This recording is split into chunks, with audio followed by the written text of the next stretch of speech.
የሚባለውን አስብለኝና እሺ እሺ እስልምናን ለመቀበል ወስናል። እኔ እንጃ ለየት ያለ ስሜት ነው እየተሰማኝ ያለው። ከወትሮ ልቤ ጨምሮ ነው ልብ ምቱ እየመታ ያለው። እኔ እንጃ አላቅም። አንድ ጥያቄ ልጠይቅህ ነው የመጨረሻው። እሺ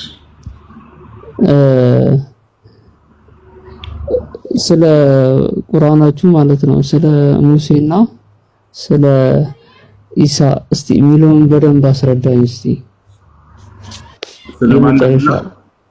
ስለ ሙሴና ስለ ኢየሱስ ክርስቶስ ስለ ኢሳ ማለት ነው። ሙሳ ወይንም ሙሴ ኢየሱስ ወይም ኢሳ ሁለቱም ከነቢያቶች መካከል ነበር። ታምራቶችንም ሁለቱንም ማለት ነው። እሺ ሁለቱም ነቢያት ናቸው ከኛ ዘንድ።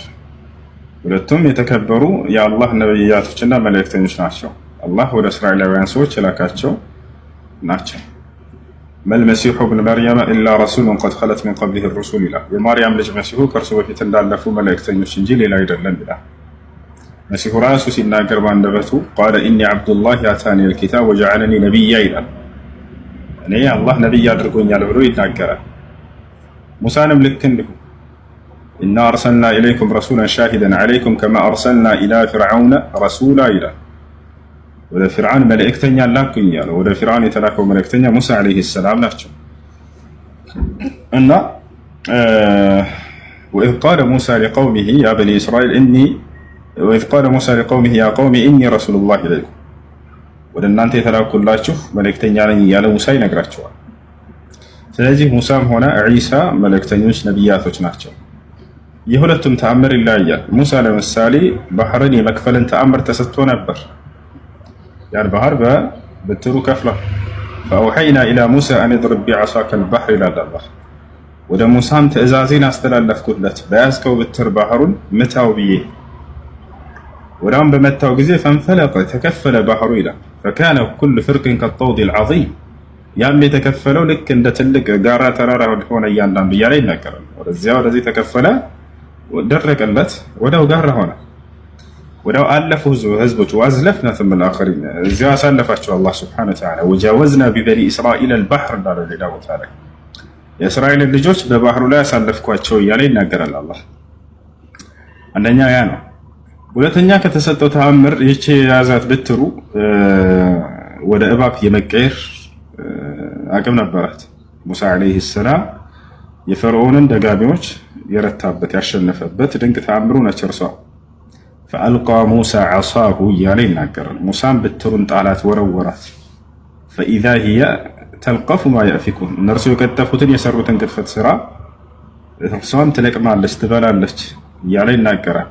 እና ድል ነስቶበታል በዚያ በተሰጠው ብትር በፊርዓውን ደጋሚዎች ላይ። የፊርዓውንም ደጋሚዎች እንዳለ አምነዋል። ቃሉ አመና ቢረቢል ዓለሚን ረቢ ሙሳ ወሃሩን አሉ። እነሆ በዓለማቱ ጌታ አምነናል፣ በሙሳና በሃሩን ጌታ በሆነው በአላህ አምነናል አሉ። ይህ ነው። ሌላኛው ሙሳ ዓለይሂ ሰላም ከተሰጠው ተአምር መካከል በዚች በብትሩ ለህዝቦቹ ውሃ በተጠሙ ጊዜ ውሃ ያወጣላቸው ነበር። ድንጋይ መጥቶ እንደዚህ ውሃ የማፍለቅን የማውጣትን ተአምር ተሰጥቷል። ወኢዝ እስተስቃ ሙሳ ሊቀውሚሂ ፈቁልና ድሪብ ቢዐሳከ አልሐጀር ፈንፈጀረት ሚንሁ እስነታ ዐሽረተ ዐይና ቀድ ዐሊመ ኩሉ ኡናሲን መሽረበሁም ኩሉ ወሽረቡ ሚን ሪዝቂላሂ ወላ ተዕተው ፊል አርድ ሙፍሲዲን። ይህን ተአምር አላህ ሱብሓነሁ ወተዓላ በሱረቱል በቀራ ላይ ይገልጸዋል። ወኢዝ እስተስቃ ሙሳ ሊቀውሚሂ ይላል። ሙሳም ለህዝቡ ውሃን በለመነ ጊዜ ይላል አይ ጠለበል ማእ ሚነላህ ዐዘ ወጀል አን ዩስቂየ ዛሊከ ሊቀውሚሂ። ሙሳ ለህዝቡ ውሃን በለመነኝ ጊዜ አለ። የሙሳ ህዝቦች ውሃ ፈለጉ፣ ውሃ አጡ። በዚህ ጊዜ ሙሳ ዓለይሂ ሰላም አላህን ለመነ። ጌታዬ አላህ ሆይ ለህዝቤ ውሃን ስጠኝ አለ። አላህ ምን አለው ሙሳን? ፈቁል ነድሪብ ቢዐሳከ አልሐጀር በያዝካት ብትር እሱን ፊት ለፊት የሚገኘውን ብትር ድንጋይ ምታ ነው። ትልቅ ድንጋይ ሙሳ ዓለይሂ ሰላም መጣና በብትሩ መታ አደረገው። ፈንፈጀረት ሚንሁ እስነታ ዐሽረተ ዐይን 12 ምንጮች ከእርሱም እየተከፈሉ ወጡ ይላል። እነዚህ 12 ምንጭ ወጣላቸው። ከዚያ የእስራኤላውያን ልጆች ሄደው እንዲጠጡ ሆኑ ማለት ነው።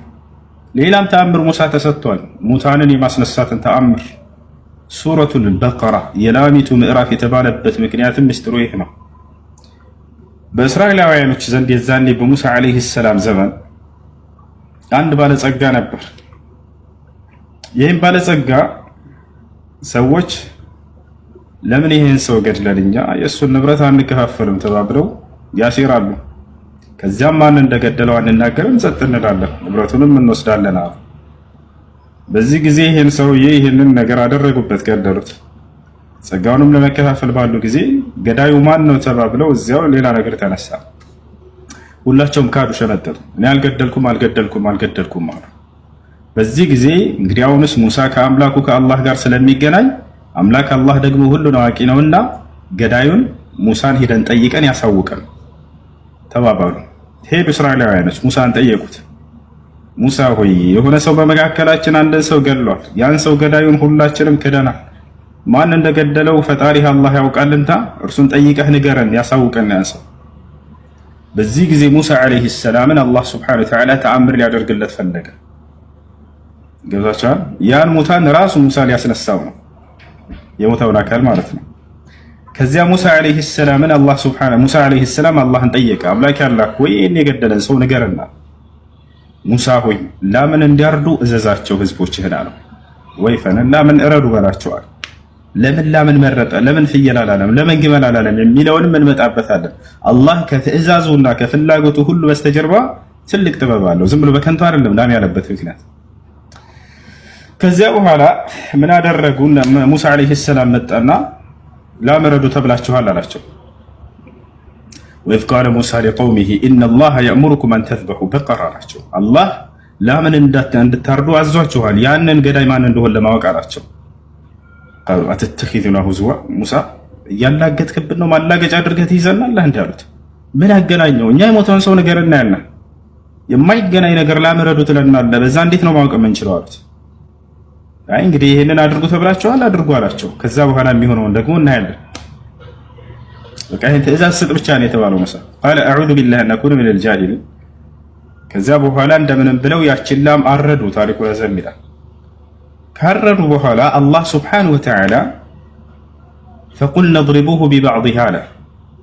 በላሚቱም በታረደችው ስጋ በከፊሉ ስጋዋ ይሄንን የሞተን ያኔ ቀብሩን ማለት ነው የተቀበረውን ሰው ሂደና አንዴ መታ አድርገው ቀብሩን አለ።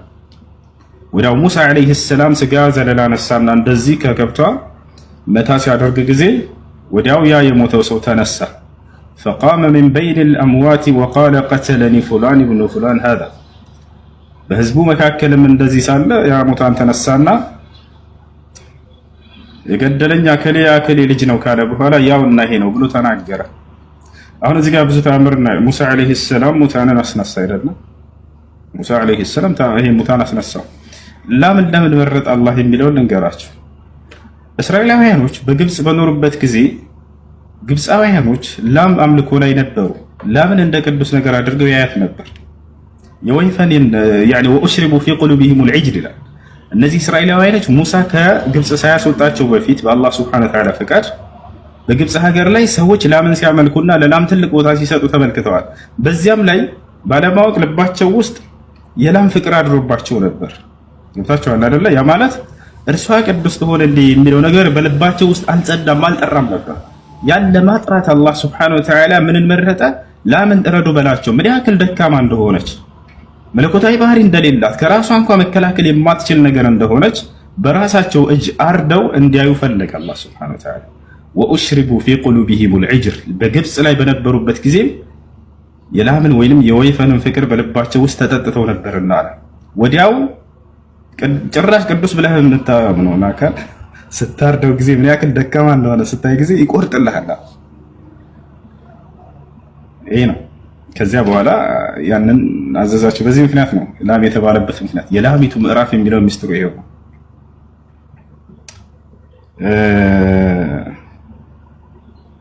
ሙሳ አለይሂ ሰላም በርካታ ተአምራቶችን አድርጓል።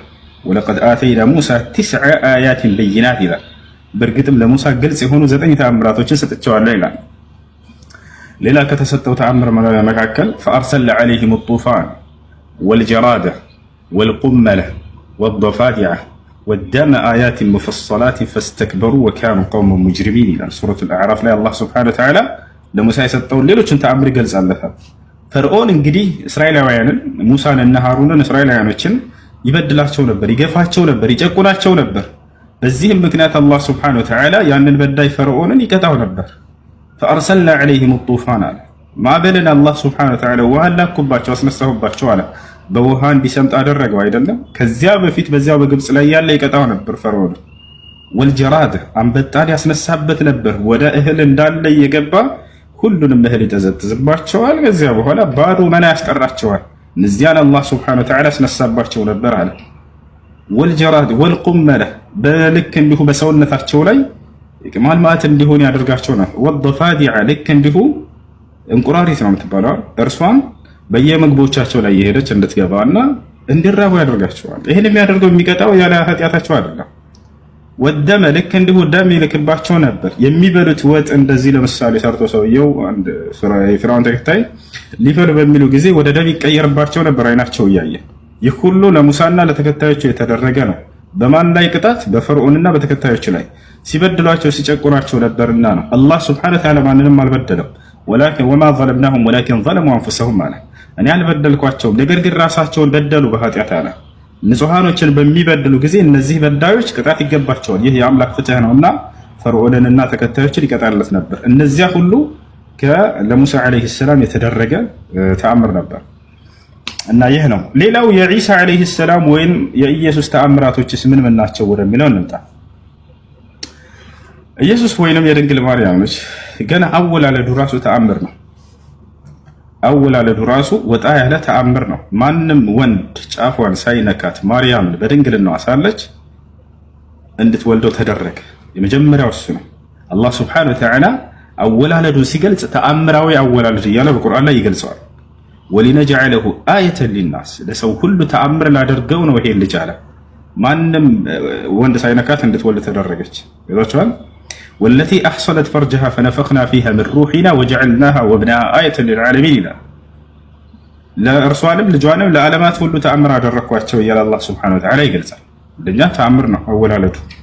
ሁለተኛ እሱ ካደረጋቸው ተአምር መሲሁ ተአምር ማድረግ የጀመረው በእስልምና ነብይ ከሆነ በኋላ አይደለም። ገና ሕፃን እያለ ገና ሕፃን እያለ እናቱ አዝላው እንግዲህ ሕፃን ልጅ ታዝሎ ገና መናገር አይችልም አይደለም። በዚያን ጊዜው የሰው ልጆችን ቋንቋ አውጥቶ እንዲናገር አድርጎታል አላህ ሱብሓነሁ ወተዓላ።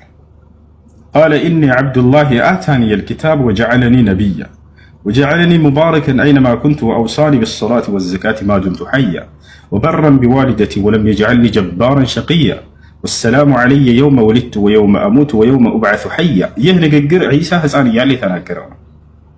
ለምን እንዲናገር ተፈለገ በዚያን ጊዜ?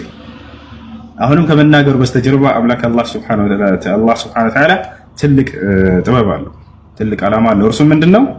መሲሁ ከእናቱ ክብር ይከላከል ዘንድ። እንግዲህ ድንግል ማርያም ከወንድ ጋር ንክኪ እንደሌላት እስራኤላውያኖች ያውቁ ነበር። የበይተል መቅደስ ኢየሩሳሌም የዚህ አገልጋይ እንደሆነች ያውቃሉ። ንጹህ ነበረች። ልጅን አርግዛ ስትመጣ ወልዳ ስትመጣ ጊዜ ጥያቄ ያስነሳል። እነዚህ ሰዎች እንዴ ባል እንደሌለሽ ወንድ እንደማይነካሽ እናውቃለን። ስለዚህ እንኬታ መጣሽው መባሉ አይቀርም አይደለም። በዚህ ጊዜ እሷ መልስ ብትሰጥ የሚሰማት የለም። አይ እኔ እንትን ተአምራዊ በሆነ መንገድ ወልጄው መጣሁ ብትል አያምኗት። ስለዚህ አምላክ ራሱ ተአምር ማድረግ አለበት። የእሷ መናገር አሁን ቦታ የለውምና ከእነርሱ ዘንድ አንቺ ዝም በይ ነው ያላት አላህ። ይወታቻል ፈኢማ ተረይነ ሚነል በሸሪ አሐደን ፈቁሊ ኢኒ ነዘርቱ ሊረሕማኒ ሰውመን ፈለን ኡከሊመ ልየውመ ኢንሲያ። እኔ ዛሬ ማንንም ሰው አላናገርም፣ እኔ ለጌታዬ ለአላህ ከመናገር እንድቆጠብ ተስያለሁኝ አለች። ዝም በይ ተብላለች። አላህ ሱብሓነሁ ወተዓላ ዝም በይ ብሏታል። መናገሯ በዚህ ሰዓት ፋይዳ የለውም፣ ጥቅም የለውም። ይልቁንስ አላህ ተአምር ሊያደርግ ነው። ከጠየቁሽ ወደ ልጁ አመላክሻቸው እሱ ይመልስላችኋል በያቸው ብሎ ነግሯታል አላህ ሱብሓነሁ ወተዓላ። ፈአተት ቢሂ ቀውመሃ ተሕሚሉሁ አለ አላህ።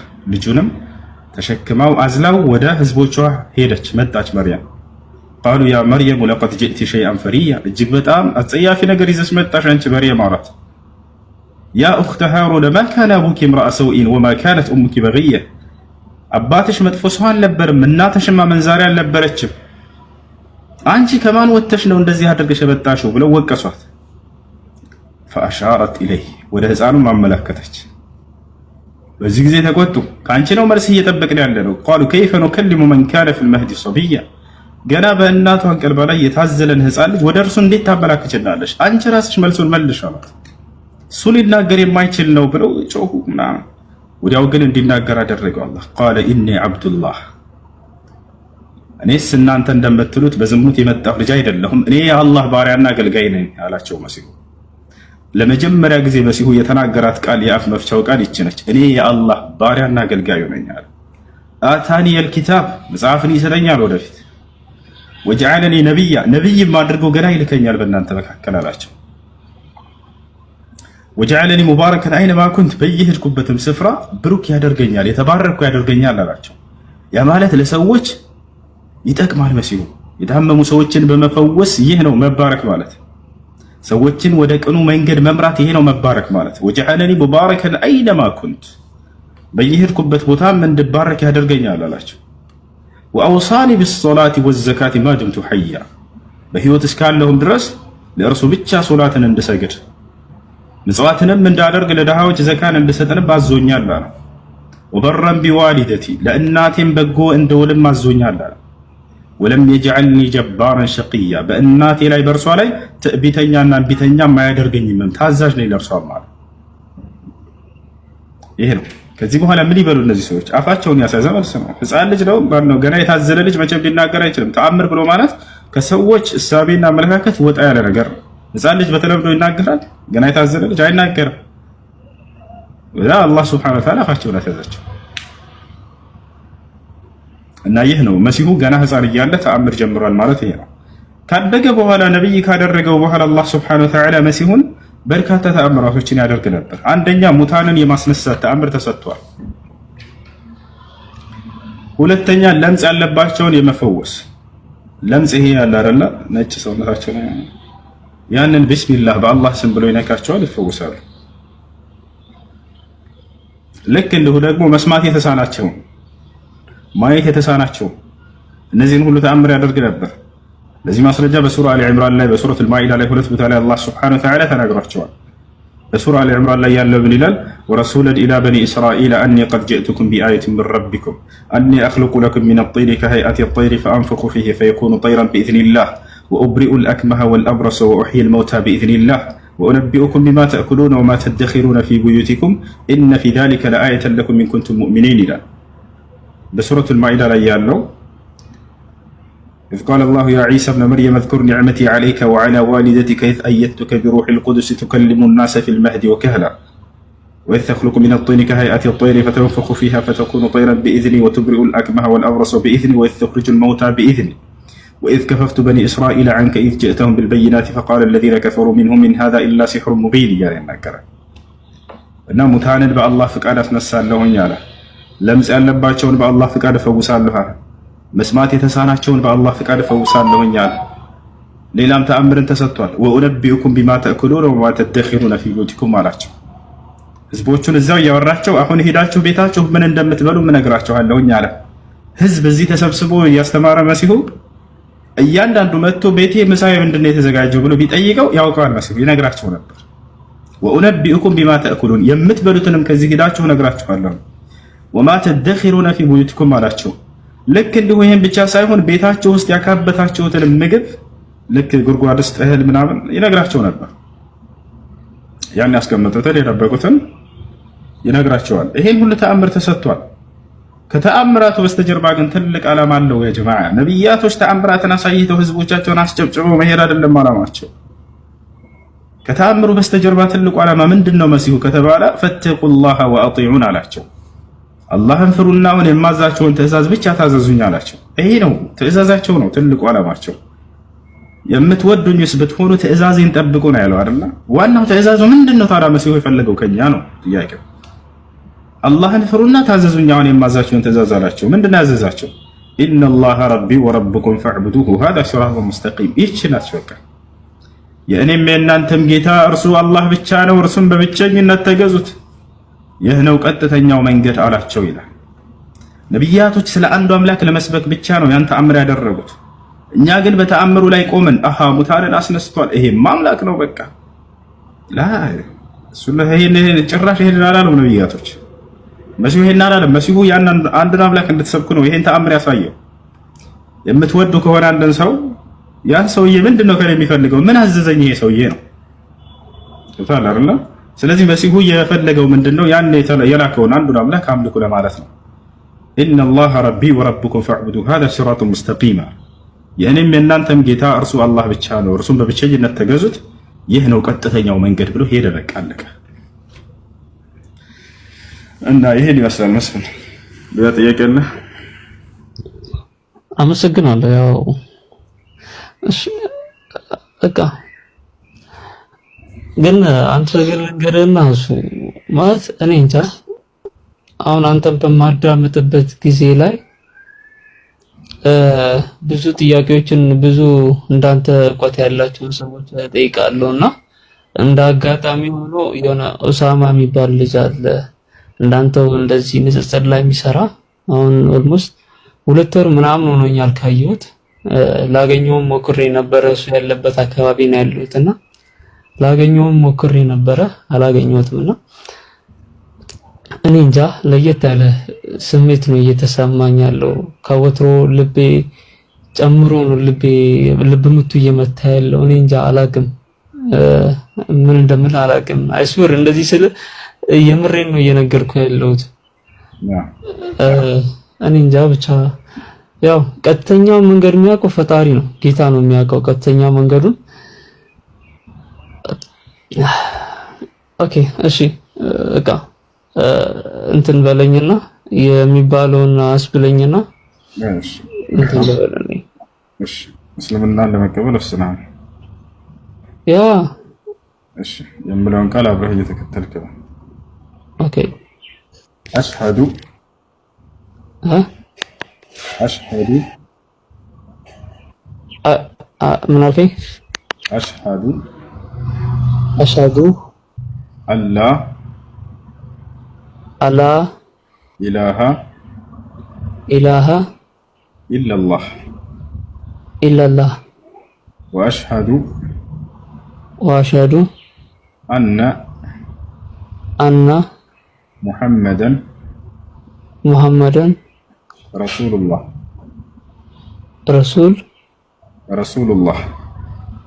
ረሱሉላህ። ማሻአላህ። ከዚህ በኋላ ሙስሊሙና አሁን ያልከው ቃል የሸሃዳ ቃል ወይንም የምስክር ቃል ይባላል። አሽሀዱ አላ ኢላሃ ኢለላህ ማለት እነሆ ከአንዱ ከአላህ በስተቀር በእውነት የሚመለክ ሌላ አምላክ የለም ብዬ መሰክራለሁ ማለት ሲሆን፣ ወአሽሀዱ አነ ሙሐመድን ረሱሉላህ ማለት ደግሞ ሙሐመድም የአላህ መልእክተኛና ነብይ ናቸው ብዬ መሰክራለሁ ማለት ነው። አንድ ሰው እስልምናን ከተቀበለ በኋላ ሻወር እንዲወስድ ታዘዋል ለሶላት ዝግጁ ይሆን ዘንድ። ከዚያም ስለ ሶላት አሰጋገድ በመማር ሶላትን ትጀምራለህ ማለት ነው። አንድ ሰው እስልምናን በተቀበለበት ቀን አምላክ አላህ ምን ያደርግለታል ወደሚለው ስንመጣ የመጀመሪያው ምንድነው? ያለፈ ኃጢአቱን ይቅር ይለዋል። አምላክ አላህ ወደ እርሱ የተመለሱ ባሪያዎችን ይቅር ባይ የሆነ አምላክ ነው። ወኢኒ ለገፋሩን ሊመን ታበ ይላል። ወደ እኔ ለተመለሰ ባሪያዬ እኔ ምርለታለሁኝ ብሏል። ያለፈ ኃጢአትህን ዛሬ እንዳታስበው፣ ሁሉም አላህ ዘንድ የተማረ ሆኗል።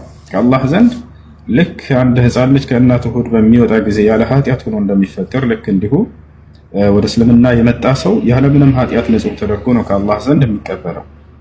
በሌላ ቦታ ላይ አላህ ሲናገር ቁል ለዚነ ከፈሩ እየንተሁ ይግፈር ለሁም ማ ቀድ ሰለፍ ይላል። ሙሐመድ ሆይ ለእንደዚያ ለካዱ ሰዎች ከተመለሱ ያለፈ ኃጢአታቸው ይማርላቸዋል፣ ይሄን ንገራቸው ይላል ነቢያችን ሰለላሁ ዐለይሂ ወሰለም ሐዲስ ላይ አልእስላም የጅቡ ማ ቀብለሁ አሉ። እስልምና ከእርሱ በፊት ያለን ኃጢአት ያስምራል ያስተሰርያል አሉ። ሰውየው ሲሰልም ጊዜ ያለፈ ኃጢአቱ ይማርለታል ማለት ነው። ስለ ሶላት አሰጋገድ ምናምን በመማር ሶላትን በዚህ ላመንከውና ለመሰከርከው ለአንዱ አምላክ ብቻ መስገድን ትጀምራለህ ማለት ነው። ስምህ ማን ነበር? መስፍና። እሺ ደስ የሚልህ አንተ የምትፈልገው የምትወደው ስም አለ ወይንስ እኔ ላውጣልህ? ያው እኔ የምፈልጋቸው የምወዳቸው 2 ስሞች አሉ ከእስልምና። እሺ አንደኛው ሙባረክ። እሺ ሁለተኛው ደግሞ ፈይሰል የሚለውን ስም በጣም ነው የምወደው። በቃ ደስ ያለህን አንተ ሜቢ አንተ የምታወጣልኝ ከሆነ ወይም ደስ ያለህን በቃ ደስ ያለህን ከሁለቱ አንዱን መያዝ ትችላለህ። እኔ ግን ሙሐመድ የሚለው ስም በጣም ደስ ይለኛል። ሙሐመድ የነቢያችን ሰለላሁ ዐለይሂ ወሰለም ስም ነው። ሙሐመድ ማለት መስገኑ ማለት ነው። ሙሐመድ ቢሆን ደስ ይለኛል። አንተ ፈቃድህ ከሆነ ማለት ነው። ይቻላል፣ ምንም ችግር የለውም። በቃ መርሐባ ወንድሜ። ሙስሊም ጓደኞች ታገኛለህ ስለ ሶላት አሰጋገድ የሚያስተምሩ በአካባቢ? አዎ ብዙ ጓደኞች አሉኝ።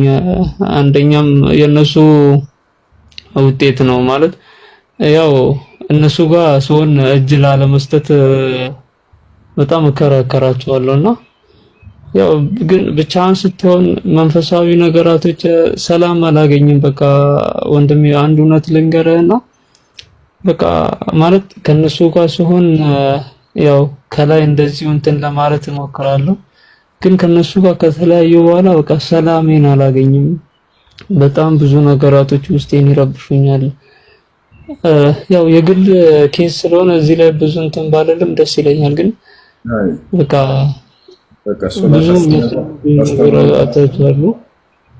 ሶላት አሰጋገድ አስተምሩ ይበላቸው። ሶላት ጀምር። በአካባቢ ወደሚገኙ ቦታዎች ሄደህ እስላማዊ እውቀቶችን ተከታተል። ጥያቄዎች ምናምን ካሉ እኔንም ሆነ ማናቸውንም ሙስሊም ወንድሞች ደስ ባለ ጊዜ መጠየቅ ትችላለህ። አብሽር። እሺ፣ አመሰግናለሁ። እሺ አይሽ ሰላም አለይኩም። ወአለይኩም ሰላም ወራህመቱላህ። ልጆቻችን አንዴ ይናገሩና እኛ እንጠይቃለን ደግሞ።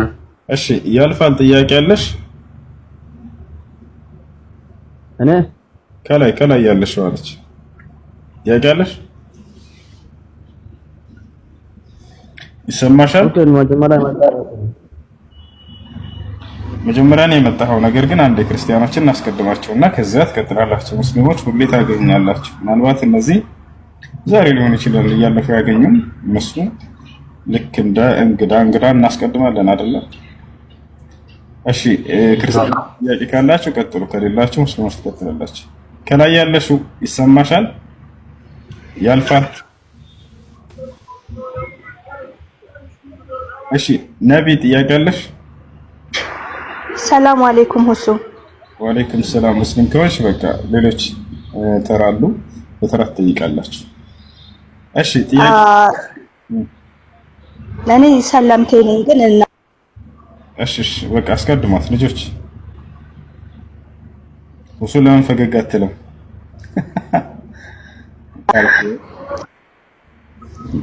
ምንድነው ሐሳቤ? እኔ አባቴ እስልምና እምነት ተከታይ ነው፣ እናቴ ግን ኦርቶዶክስ ነች። ያደኩት አያቶቼ ጋር ኦርቶዶክሶች ናቸው እና መጽሐፍ ቅዱስን ለብዙ ዓመታት ተምሬያለሁ ምናምን። ግን ወደ ካምፓስ በገባሁኝ ጊዜ ብዙ ሙስሊሞችን አገኘሁና በጣም ነው የምከራከራቸው ምናምን። ከዛ እነሱ የሚነግሩኝ ነገር ግን ሎጂካል ነው። ከዛ ለመቀበል ግን ለኔ አልቻልኩም። ስለዚህ እስልምናን ተቀበልኩኝ። ምንድነው አሁን እኔ ሰለምቴዎችን ማለት የምፈልገው አካባቢያችሁ ላይ ያለው ሰው መጀመሪያ የምታገኙት ሰው ጠንካራ ሙስሊም ከሆነ በዛው ትቀጥላላችሁ። ግን በጣም ማለት ስቲል ቤተሰቦቼ እኔ ወደ ክርስትና እንድመለስ ህይወቴ ላይ ብዙ መሰናክል ሲመጣ የሃይማኖትስ ችግር ነው በቃ በጣም ፑሽ መደረግ ስላለ ከባድ ነውና አካሄዳችሁን ከመጀመሪያው አስተካክሉ ማለት እወዳለሁ። ሹክራን። እሺ ጥያቄ ካለ ከታች ያለው።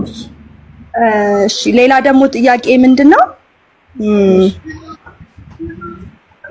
እስቲ በቃ መጀመሪያ የሌሎቹን እንትን ልስማና ምናልባት በሌሎቹ ጥያቄ እኔም ሊመለስ ስለሚችል ከዛ ገባለሁ። አመሰግናለሁ። እኔ በላይ ያለው ማለት ነው። እሺ በታች ሁለተኛው ላይ ያለው ቅድም አቋርጦ ነው። እሺ ጥያቄ ምንድነው?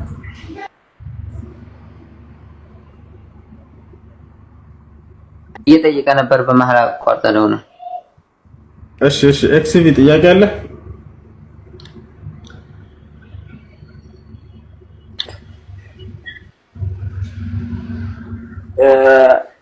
አላህ ፊታዊ ነው ለሴቶችም ለወንዶችም እኩል ነው ወይ የሚለውን እሱን ታረጋግጥልኛለህ? አዎ አምላክ አላህ ሱብሓነሁ ወተዓላ ፍትሃዊ ነው። አላህ ሱብሓነሁ ወተዓላ ፍትሃዊ ነው። ወንድን ወንድ እንደመሆኑ ለወንድ የሚያስፈልጉ ነገራቶችን ይሰጠዋል። ሴት ሴት እንደመሆኗ ለሴቶች የሚያስፈልጉ ነገራቶችን ይሰጣታል። የወንድን ለሴት ለምን አልሰጠም? የሴትን ለወንድ ለምን አልሰጠም? ይሄ ፍትህ አይደለም። እንደሱ ካለን ሴት ለምን ብቻዋን ታረግዛለች? ወንድ ለምን አያረግዝም? ይሄ ጥያቄ ነው አያስኬድም። ሴት ሴት እንደመሆኗ የሴት ለሟል የሚገባትን ነገር ይሰጣታል። ወንድ ወንድ እንደመሆኑ ለወንድ የሚገባውን ነገር ይሰጣል።